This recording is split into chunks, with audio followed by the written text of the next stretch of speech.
We'll guide you through how to change polygon count in Blender.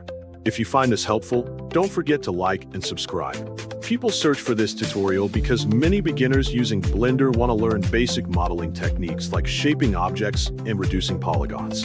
These steps can be confusing at first. The tutorial helps them understand tools such as subdivide and more efficient 3D models. First, tap Blender to open it on your computer and wait for the default scene to load. In the viewport, select the cube object by clicking on it so it becomes highlighted. Press the Tab key to switch from Object mode into Edit mode, where you can modify the geometry.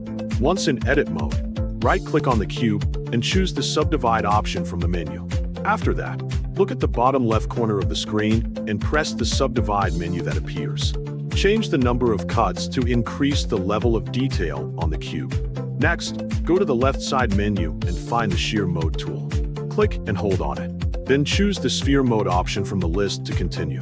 After selecting it, hold the left mouse button and slide your mouse to the right to transform the cube into a more rounded shape.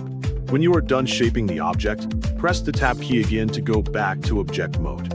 Now move your attention to the right side menu of the interface. Look for the Modifier section, which allows you to apply non-destructive changes to your object. Make sure the cube is still selected before continuing. Then click on the option to add a modifier. In the search bar that appears, type out 𝗟𝗪𝗞𝗘 to find the correct modifier. Select it from the list to apply it to your object. After that, you can choose which algorithm you want to use for simplifying the geometry.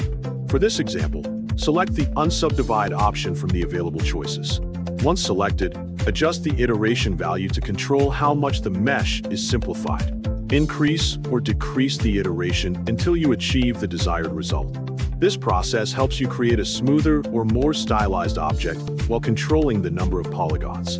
Practicing these steps will help you better understand how to shape and optimize models in Blender for different projects and improve your overall 3D modeling skills.